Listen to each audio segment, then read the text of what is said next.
From Washington, this is the HPS Macrocast with Hamilton Place Strategies and Markets Policy Partners.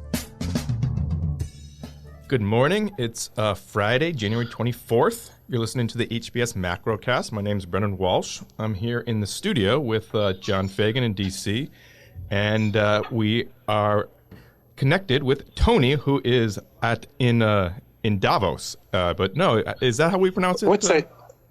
Davos. We say Davos. Yeah, we say Davos. It's Davos. How's it going over there? We're still going to say Davos. We're still going to say Davos. Yeah, it's one of those where the incorrect way to pronounce it makes you not sound pretentious. Yeah. And really, I would say snowy Davos. I mean, there's snow, but we had it was cold at night, but relatively warm week. But lots of talk during the days and nights, though. It was a pretty packed week. I was applauding myself for this morning, getting to another 7 a.m. breakfast. And, usually I RSVP for 3 of them and I get to 1. This time I made it to all four 7 a.m. breakfasts that I RSVP'd for. And so it was good. So a lot of talk, the sort of the big themes were, climate is dominating everything. It was part of every, almost every panel I saw, every meal, and a lot of the discussion around. In fact, I didn't get a chance to watch today. Christine Lagarde and Treasury Secretary Mnuchin debating a lot on climate and how to pay for climate, changing climate policies, and but that was even on the last day. Between them two, it was a pretty big. And we had, Greta Thunberg here today, so there was a lot of talk about, Trump versus Thunberg. So that was a lot of climate, role of the corporation, the BRT stakeholder discussion of what makes a good company, and stakeholder capitalism, what to do about capitalism, came up quite a bit on a lot of the panels. And meetings. And then, as usually happens, usually you would put Trump, if Trump shows up with something like this, usually he'd be first on the list. He's on the list, but I'd put him third in terms of the big issues. He did come and stay, for quite a while, stayed for, came one day, gave a speech, did bilateral meetings, stayed part of the next day, so he actually stayed overnight. And U.S. officials were around everywhere. Mnuchin was here all week. Wilbur Ross was around and active, and a number of other U.S. officials. Which, whatever you think about Trump, it was good that he was here and talking, but also just sort of breaking the barrier for U.S. presidents. Only a U.S. president has only come once before, and that was Bill Clinton back in, I think, the last year of his term. It's the presidents are susceptible to criticism for coming out here, which I think is unfair and not productive. And so maybe that'll go away with future presidents as well. So from the U.S., the perception of President Trump's performance over at Davos was that he was very balanced and that he was not, a bull in a china shop that he may have been and, perceived to be in some of the previous international institutional gatherings and that sort of thing, carrying a pretty balanced message. I think, some of the Trump supporters here characterized him as statesman-like, but that's the view from over here. What did it look like from Davos? Yeah. What was the view of his? Well, it was funny because when we did the Macrocast last week and talked about what he might say, I think we pretty much nailed what he was going to say, which was going to be, very pro U.S. chest thumping kind of speech, and that's what we got. He talked a lot about the success of the U.S. economy, talked a lot about his accomplishments on the two trade deals, the trade deal with China and USMCA, and so it was very much like a campaign speech. I think you could have given that speech anywhere in the United States, and for all I know that the sense it was balanced. I mean, it except for the fact of talking about the success of his economic policies, the commentary around it was that was a great campaign speech, but it wasn't really in the part of the kind of discussion that they're having in terms of solving problems. Now, he can make the case that other countries should do as he does, and he tried to make those points a little bit in a press conference later. That sort of see the United States as a model, and Treasury Secretary Mnuchin has tried to make that point as well. So there was that, but except for one line about planting 1 trillion trees, which I think just because it had the number trillion, I think it appealed to him. A nice giant number was something that appealed to his side, his sense of scale. Though I have heard some rumblings down here that's not just a campaign thing; that they're actually maybe looking into that one. Oh, on the trees? Yeah. Yeah, no, definitely. Yeah, no, it's a good look. It's a good. I said this on Twitter. It's a great announcement. I hope it's true, and I hope they match it with resources, because it would make a good contribution, and it's non-controversial. And frankly, I've always felt that at least on there's certain kinds of policies and programs that would make a contribution to mitigating the impacts of climate change that Republicans should get behind, and for one reason or another they don't. And this is the kind of thing that that they could do in a pretty significant way and ought to do. So I thought that was a good announcement, and we'll see what the scale is and how many resources they put behind it. Right. Besides the trees, was there any other concrete proposals on climate change that you heard, or was it just kind of a lot of talk? No, that was. Oh, you mean from other countries? Well, there was a. Yeah, no, for your entire time out there. The debate today that I only saw clips of was the debate between Secretary Mnuchin and ECB President Christine Lagarde talking about a carbon tax, and Christine Lagarde talking about the efficiency and effectiveness of something like putting a price on carbon, and Secretary Mnuchin's view that within 10 years technology will get us farther along than a carbon tax would. And that's a view. I will say that is at least an advanced view relative to what President Trump has said, which is that climate change is a hoax. So at least we have to think of that as an enlightened debate that that maybe technology will have an impact. At the end of the day, we do know that technology. If we want to continue to have economic growth, technology does need to respond, and I think Christine Lagarde did, and would argue that if you put a price on carbon, you push along the incentives for the adaptation and further development of technology. So it's a good debate. That's the basics of putting a price on carbon. Are there people out there marching and talking about and in Davos talking about outlawing fossil fuels and wacky ideas like that? Yeah, they're out there, but that wasn't any part of any serious discussion. For all the faults about people talking about Davos, it is a place where the people who go there and talk about these big problems, they are talking about it within the context of capitalism, free markets. Delivering solutions to these problems, and that's a good thing.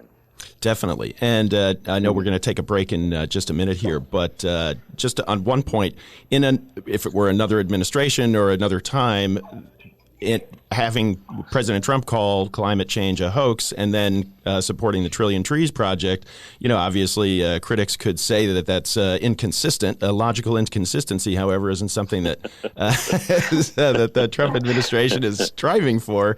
And so but obviously something like that will certainly be a campaign issue. But the Trillion Trees, no doubt. That sounds a nice alliteration on that front. But also the ECB. And so this week at the ECB meeting, there was, just to talk a little bit on that front, there was an expectation that they would hold policy consistent, and that's exactly what President Lagarde did. There was some hope or some expectation that she might elucidate upon the policy review that the European Central Bank is embarking upon and that she's spearheading there. And that is that the details that people were hoping to get were very cloudy, it was very vague outline. Really, it hadn't refined past the understanding that they're going to be looking at the inflation goal and also at how how their central bank can play a role in mitigating climate change. And watch this space. It's going to be very interesting to see. Clearly, this is going to be a long review. It's supposed to take a year or so. But there's the thought process would be if they're going to be if they're going to be continuing with asset purchases or even boosting asset purchases from the ECB, which people expect, watch this space for tweaking the mix. They're buying sovereign bonds and corporate bonds right now.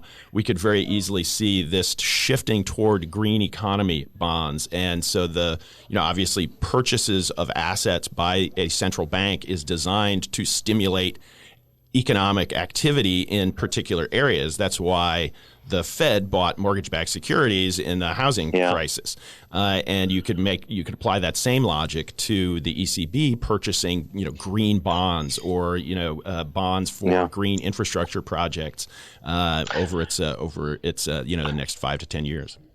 That actually came up at a panel discussion I was at, but there was I believe it was the chief economist of Fitch Ratings who made the point, and be careful what you're asking for on that, because some of the market impact that they've seen from central bank entry into these markets has actually made the markets thinner. They've seen less participation in those markets than they would have expected because of the fact that the central banks are in there. So you're right; it is something to watch, and really, people better be very careful with what the dynamics are in those markets if that's the direction they go. Yeah, perfect. Let's take a break here, but when we come back, I want to get your take on how investors and market participants are thinking about climate change. So we'll be back in a minute. Every 2 weeks, HPS measures U.S. adults' feelings and expectations for the economy. The HPS Civic Science Economic Sentiment Index accurately measures movements in overall national economic sentiment and provides a more sophisticated alternative to existing economic sentiment indices. To learn more, contact us through HamiltonPlaceStrategies.com. Welcome back to the HPS Macrocast. So, Tony, so BlackRock, which is the largest asset manager in the world, about $7 trillion in assets, their CEO, Larry Fink, out in Davos, said that climate change is something that's become an investment risk and something that investors have to start factoring in and be a little more proactive. I'm interested, what's been the take for your week there, especially with market participants? It is. And actually, there was lots of discussion around this. Not just Larry's comments and Larry's his recent CEO letter. He talks about it in a few different ways. Some of it is sort of sentiment, what he's hearing from his investors. Remember, he's an asset manager, and he's reflecting the desires of these organizations, especially large institutions that are out that are entrusting him with their capital to go invest, and they're saying we care about where you're investing. That are you putting money? We want to see returns, but we also want to see that money being put in places where it's encouraging good policies, and at the top of that list are good, from their viewpoint, good environmental and climate policy. So he's reflecting that, but he's also there's another side of it, which has less to do with sentiment and more to do with what is actually going on out there with the climate. And if it's true that these changes in the climate are resulting in severe weather events, it has enormous consequences for participants across all asset classes. It's a great point. Yeah. Right. If you have you're invested in real estate in Miami, you better be thinking about it. If you are, if your customers are going to be impacted by changes, you have to think about it. If you're an insurance company, you have to think about it. Midwest flooding, farmers, it's endless. All of it, right? And especially if it's less predictable now. If you're a credit rating agency, how do you how do you assess the credit risk for municipalities and firms that are going to be to a greater or lesser extent impacted by changes in climate. So those are real financial risks, and you need to put some dollar behind it. One of the interesting things I heard today, actually, from our friend Francis Bouchard at Zurich, who's an HPS client. Talked about this problem of insurance companies that are pricing, policies really on an annual basis, right? They're writing 1-year contracts. They're not running, 30-year contracts. They're writing 1-year contracts. And it's really hard to price, the climate risk and even disclose climate risks on a 1-year basis. You need longer time frames than that. But at the same time, it's got to get priced somewhere. And so those are like some of the interesting problems. So how do you what's the product or what's the tool to be able to price climate risk across financial assets? And I think it's a tricky problem, but it needs to get done because if there are costs associated and there's a hit on credit and the credit worthiness of certain borrowers, that has to be priced somehow. And so it's gonna get priced. It's either gonna get priced in an actuarial sense, in the sense that we can predict the cost and put a number on it and pay it the way you would, assess any other kind of risk, or you're gonna end up paying for damages at the end of the day, and that's a very inefficient, costly way of pricing it. So financial actors need to get their heads around it. It's one of the reasons why Mark Carney, the Bank of England and other central bankers are initiating these efforts to get the financial sector more focused on the costs associated with climate change. Yeah, it's such a thorny issue, and the engagement with government is going to be meaningful, and regulators are going to have a say. And clearly, the political winds are blowing in completely different directions on this issue in the U.S. Yeah. They're more aligned elsewhere, so it'll be interesting. No doubt about it. I mean, you don't typically think in the innovative economy space, Europe maybe leading the charge on stuff. Not that they don't have a vibrant and terrific economy and terrific companies and global leaders in so many different ways, but this is an opportunity for them to really pick up the torch and lead the world. And hopefully with Christine Lagarde and the changing leadership at the top of some of these institutions, they've got the right people. It's a really great dynamic you're talking about, because that's really what I expect to see. And this is unfortunate. This is unfortunate for the United States in that it's going to be a follower here rather than a leader, and so it's going to end up with ill-fitting policies and for its companies and even some of its governments. Because remember, we sell our we finance in global markets everything.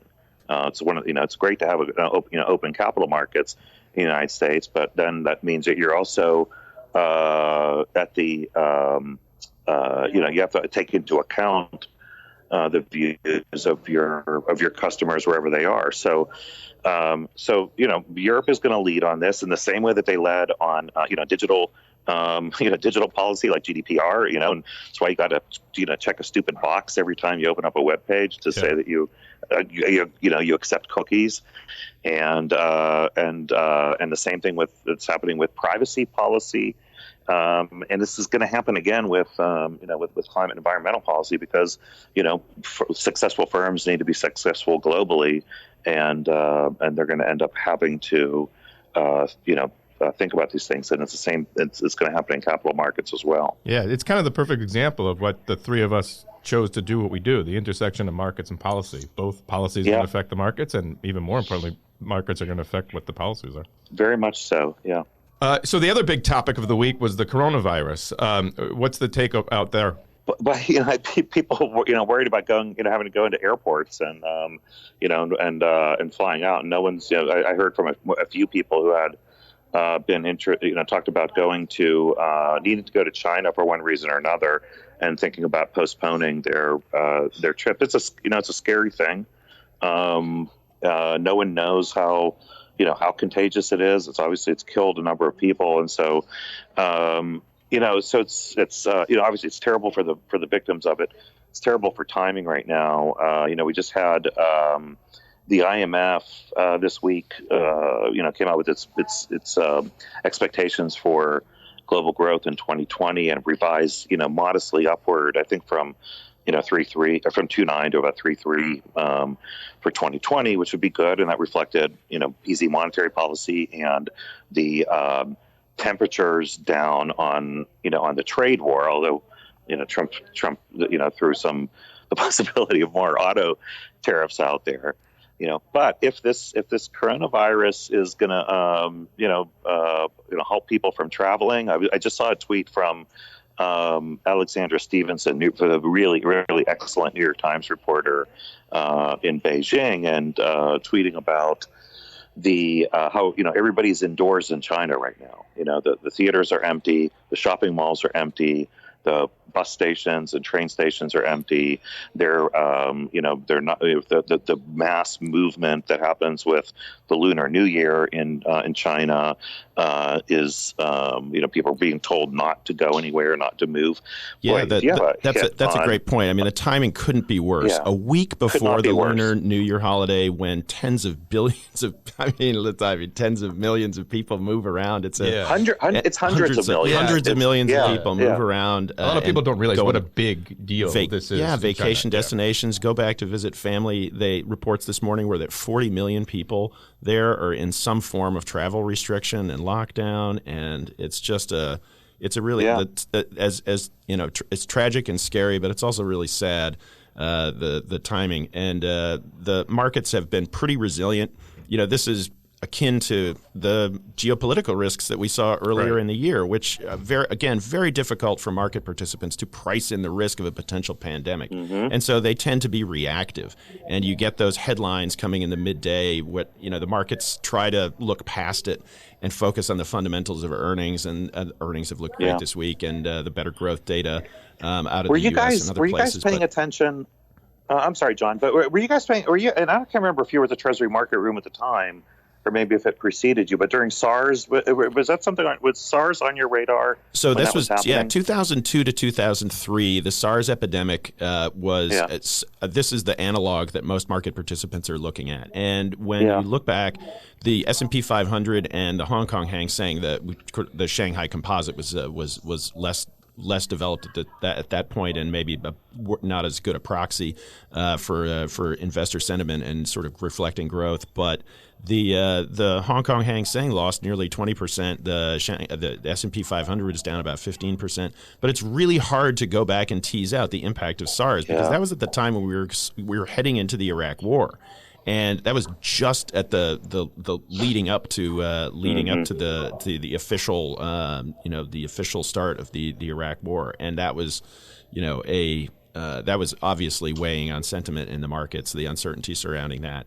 And so it's very difficult to look. When you go back and look at the growth rates of China and Hong Kong, it's very difficult to see the impact of SARS play through. It's a question of, does it may affect certain kinds of growth, but maybe it's the broken window effect, which is, growth actually stays up, but it just goes into different areas. The money is spent instead of, and we're seeing that in the way markets are reacting, right? It's what's taking a hit are the airline stocks, of course, and luxury goods stocks. If people are staying home and they have, a downbeat start to the year, they're going to be going out and buying less luxury goods for themselves and their friends and families for presents, and so we're seeing that impacted as well. But it's still, market participants are taking it a day at a time here, and that's really the only way they can take it. It's so hard to get ahead of this. Yeah, it is. It's very difficult to just say, because it's hard to map the growth of it because you just don't know. It's so new, and so you have no real idea how it's going to run its course. And these aren't things to play around with. We've seen over history, viruses have a pretty significant impact, and so we hope that they can do a good job of quarantining and keeping it as the spread of it as limited as possible. Tony, you also mentioned the auto tariffs on Europe. So that's been the big talk down here with Section 232, and he would have to do it under national security. I'd be very curious at your take on A, if it's going to happen, but also B, if the administration is allowed to do this under the statutes. It's fun. Yeah, the trade war is dead. Long live the trade war. Right, exactly. Back to the never-ending trade war. And the president was back again, with these, praising the Chinese and praising President Xi. It really was amazing.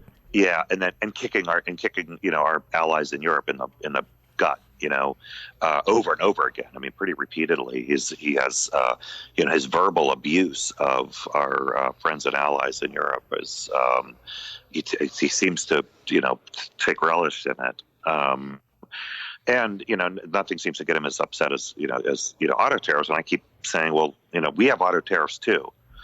They put them on cars, we put them on pickup trucks. And so any day, and I don't know where the Europeans are going to be on this, but any day, if you want to get rid of, the European auto tariffs, trade them for the tax on pickup trucks, but you're not going to do that. So, it's unfair criticism. They could be out, beating up the United States about our 25% pickup truck tax, anytime they want. This kind of rhetoric is not going to get us to solutions. On the question of whether he can, I think the law is pretty clear. That the time for presidential action on this ran out.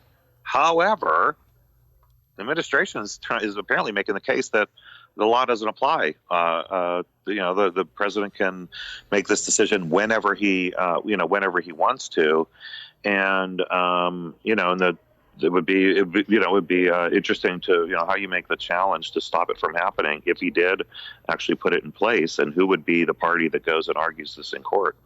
Right, and European auto stocks haven't had a great week. It's again like it's hard to tease out exactly what is the concern about Chinese demand for BMWs and for Mercedes and Volkswagen. Obviously, these are car companies with enormous market share and really sell a lot of cars in China. They sell a lot in China. They also make a lot of cars in China. Yep, that's a really good point. Yeah. And so, and the fact that the likelihood of whether they do it or not, the headline risk of President Trump's threats of auto tariffs, it's easy to see why investors might be heading for the exits from BMW and Daimler stock, in the current environment, and maybe waiting for a better entry point. Yeah, with that, why don't we take a little break and put a bow on this week and then look ahead to next week. You're listening to the HPS Macrocast.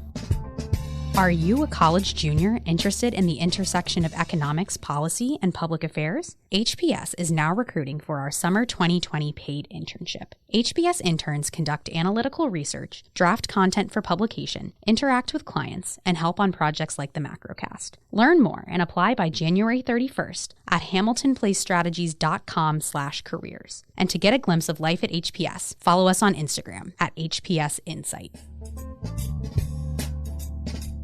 Welcome back to the HPS Macrocast. John, we had a pretty busy week this week with earnings and also a huge one next week. Yeah, that's right. This week's earnings, it was the second big week of fourth quarter corporate earnings reporting season. And the first week, as we remember, kicked off with the big mega banks in the U.S., J.P. Morgan, Morgan Stanley, Goldman Sachs primarily. And it was a very upbeat start. They for the most part, topped earnings and revenue estimates and had pretty rosy outlook. This week was we had some big names. Intel had a very good quarter and is up. Their stock is up at a 2-decade high this morning. Last time I checked, soaring 6% in pre-market trading.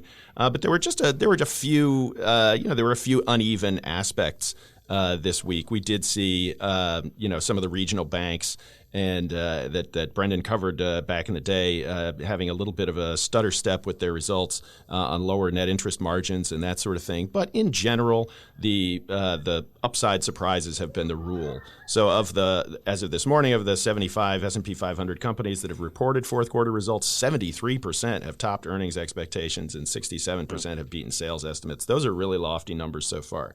But nothing nothing is going to be settled in terms of how last quarter really was until we get into next week, because next week really features the household names, the big bellwethers. We've got a whole calendar full of them. We've got Apple, Microsoft, Facebook, Amazon, McDonald's, Boeing, UPS, Coca-Cola, Caterpillar, ExxonMobil, Starbucks, Lockheed Martin, Tesla, Whirlpool, UPS, Pfizer, 3M, and Honeywell. Yeah, it's something like 40% of the market cap of the S&P.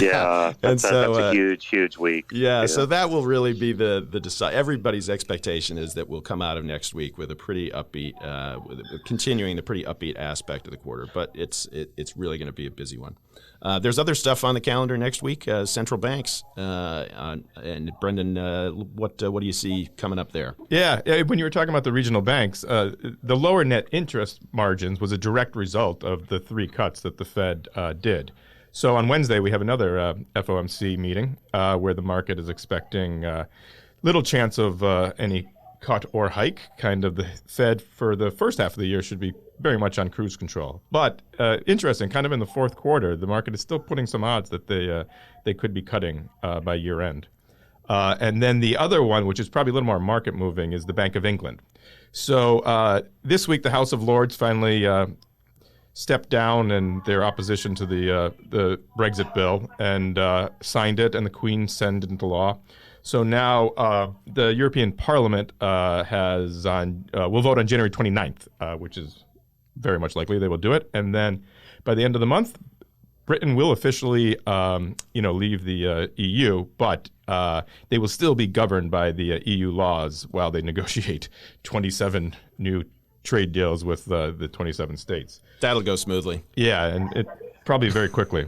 But interesting. So this is kind of Carney's last meeting, and the market is putting about 55% chance that they cut. A lot of it, the data has been weak, though the PMIs out of England this morning were a little better than expected. But I think a lot of the thought process is this would be a nice gift on Carney's part to do a safety cut just to make sure the economy is on sound footing as he steps down. We've got some global data next week too, Brendan. Is that what do we have there? Yeah, pretty busy. So probably the biggest one is the U.S. personal income and spending data, and within that we also get the PCE price index, which is where the Fed monitors the U.S. inflation. So the core measure, which takes out the more volatile food and energy, that is running about 1.6%, well below where the Fed targets at 2%. We get some manufacturing data out of China and Europe also, and we get U.S. durable goods orders and European confidence data, both business and consumer. And then a little bit of housing data with new home sales and pending home sales. That's been one of the very bright spots of the U.S. economy in the last 6 months. The lower mortgage rates are really seeping through to new home demand. And we get U.S. advanced GDP, the early estimate of fourth quarter GDP, right? Yep. So it looks like we're tracking about 2.1%. All right. So very data heavy week next week. Yeah, it's a very busy week, so it'll be fun. We'll have plenty to talk about when you return next Friday. All right, guys. Well, I'll see you stateside. Yep. Thanks, everyone. You've been listening to the HPS Macrocast. I'm Brennan Walsh with Markets Policy Partners and my partner, John Fagan, and we thank Tony with Hamilton Place Strategies. Have a great weekend. Thank you for listening to the HPS Macrocast. Please remember to subscribe, rate, and share. Find more from Hamilton Place Strategies at hamiltonplacestrategies.com and follow Tony Fratto on Twitter @TonyFratto. Learn more about John Fagan, Brendan Walsh, and the work they do at Markets Policy Partners by visiting marketspolicy.com.